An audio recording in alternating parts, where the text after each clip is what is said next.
For Scientific American Science Quickly, I'm Kendra Pierre-Louis, in for Rachel Feltman.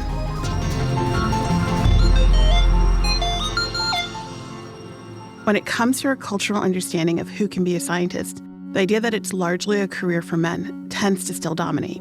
This season, the podcast Lost Women of Science digs into the life of the American physicist and chemist Katharine Burr Blodgett, whose work helped pioneer nanotechnology a century before its time. I talked to Katie Hafner, a host and co-executive producer of Lost Women of Science, about this new season. Thank you so much for joining us. Oh, thanks. So your newest multi-episode season, Layers of Brilliance, The Chemical Genius of Katharine Burr Blodgett. Can you tell me the impetus? What was behind it? What was it about her story that was so compelling to you?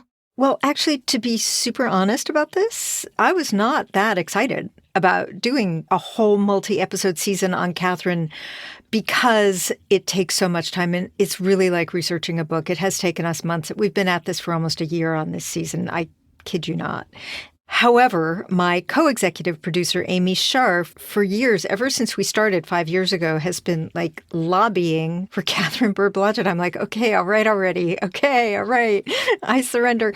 And one of the reasons she wanted to do a season on Katharine is that Katharine worked at the General Electric Research Laboratory. And so in looking at her, we were going to be looking at the whole history of industrial research labs, which is really interesting because there was a time in this country when big corporations put a lot of money and resources into pure research. So that's something that, especially in today's climate, it bears kind of reminding the public that that's what a lot of companies in this country did and no longer do. So for people who maybe don't know what pure science is, can you explain what that is? Yeah, pure science is just thinking about a problem, a puzzle in the universe and pursuing it, theorizing. It's theoretical science versus experimental science.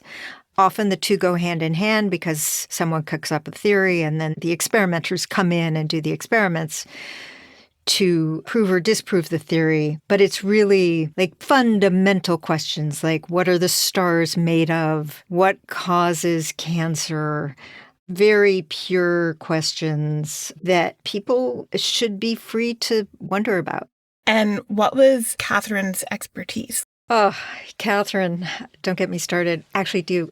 So Katharine, she was a physicist and a chemist, and she was gifted in mathematics when she was super, super young. She went to Bryn Mawr, one of the Seven Sisters, and these colleges, several of them started in the 1800s to really encourage women not only to get a higher education, but to study science. So Katharine went to Bryn Mawr with an interest in mathematics. She got a big scholarship. She was 15. I repeat, oh, wow. 15, 1-5. She was so young. I know. So smart.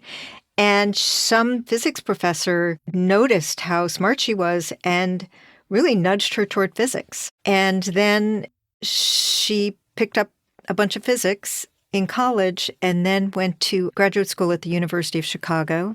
But the only place she ever wanted to work was the General Electric Company for very mysterious reasons, which we get into, that had to do with her family and a terrible murder that happened. Oh, wow. So we do a lot of probing of, what motivated this brilliant young woman to want to go to only one place to work. Well, she was doing this at a time, kind of what you hinted at, when there were very few women in science.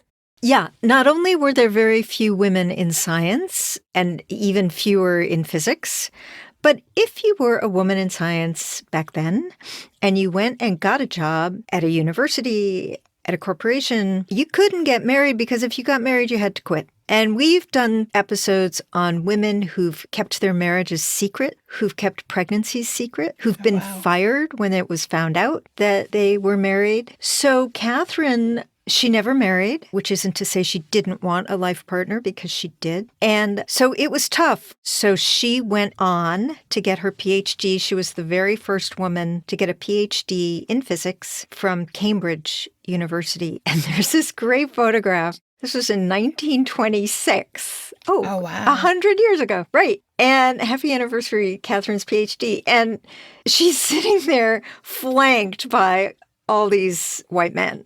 And one of them is Oppenheimer, and one of them is Ernest Rutherford, several who went on to win the Nobel Prize. And there's Katharine in the front row, just sitting there kind of smiling, looking a little like, where am I? And can you imagine what it took to be the one woman surrounded by all these men? I imagine it was rough. But, she never, ever said, I had it rough.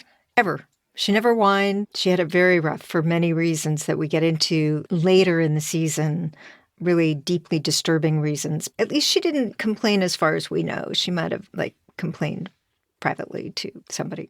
It does seem, in addition to, the work that she did in science, you're really making an effort to showcase her as a fully realized human. Why did you decide to take that tact? Yes, Kendra, thank you. Thank you so much.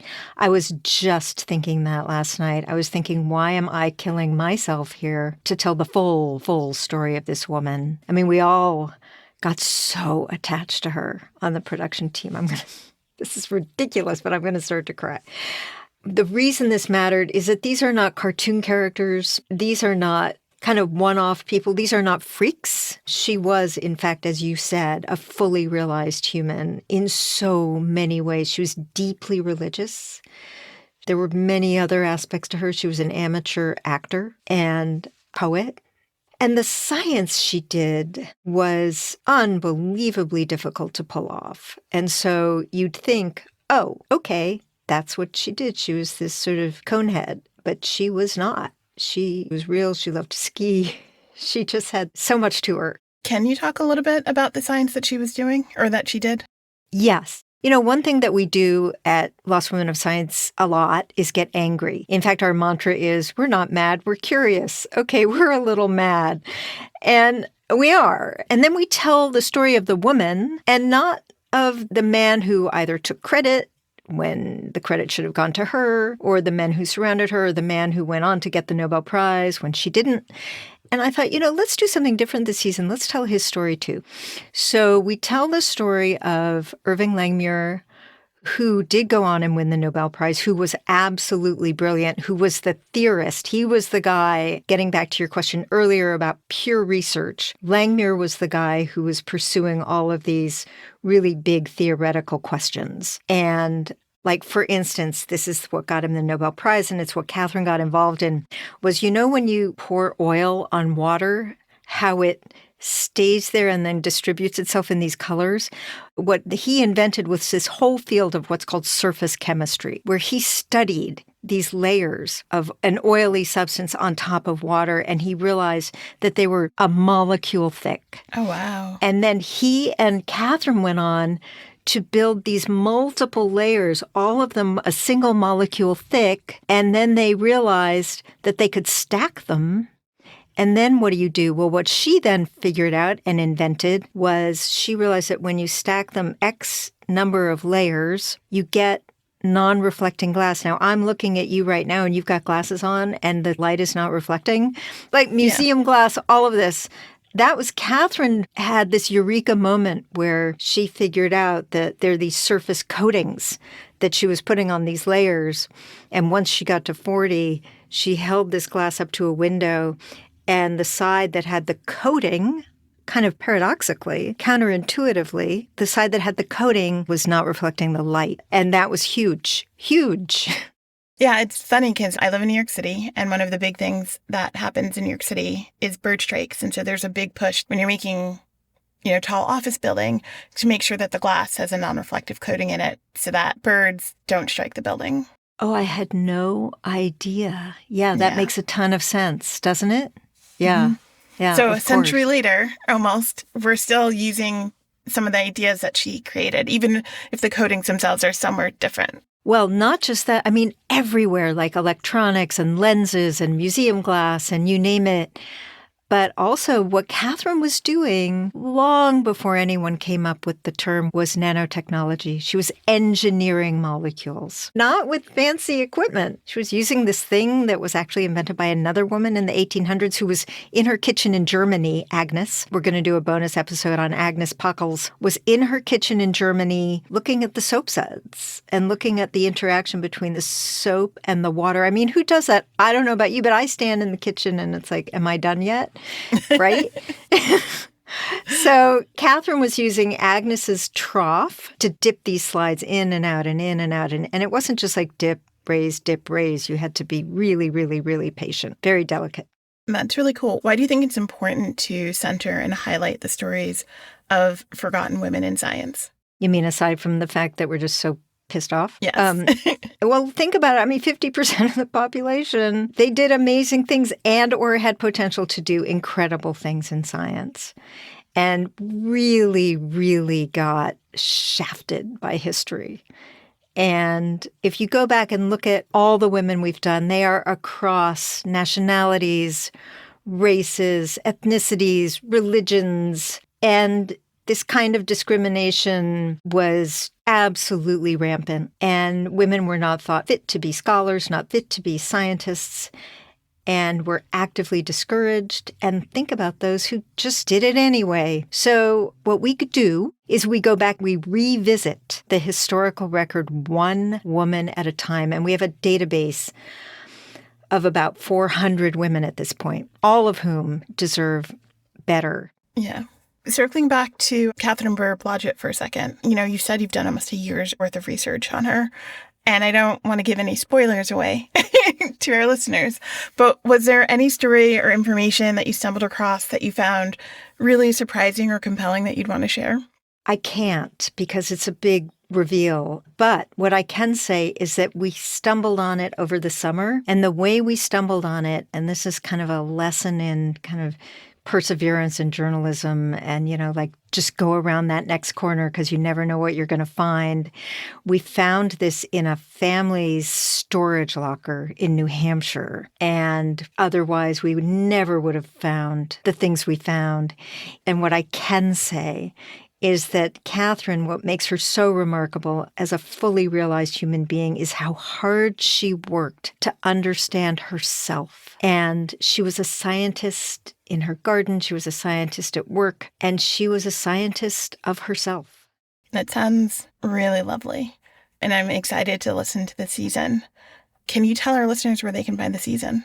Well, anywhere that you get your podcasts, of course, but also we have a very full, rich website where you can see the transcript, and that's lostwomenofscience.org, lostwomenofscience.org. Thank you so much for your time. Thank you for having me. That's all for today. See you on Monday for our weekly science news roundup. But I have a favor to ask before you go. I need your help for a future episode. It's about kissing. Tell us about your most memorable kiss. What made it special? How did it feel? Record a voice memo on your phone or computer and send it over to sciencequickly@sciam.com. Be sure to include your name and where you're from. Science Quickly is produced by me, Kendra Pierre-Louis, along with Fonda Mwangi, Sushmita, Pathak, and DelViscio. This episode was edited by Alex Sugiura. Shayna, Posses, and Aaron Shattuck fact-check our show. Our theme music was composed by Dominic Smith. Subscribe to Scientific American for more up-to-date and in-depth science news. For Scientific American, this is Kendra Pierre-Louis. Have a great weekend.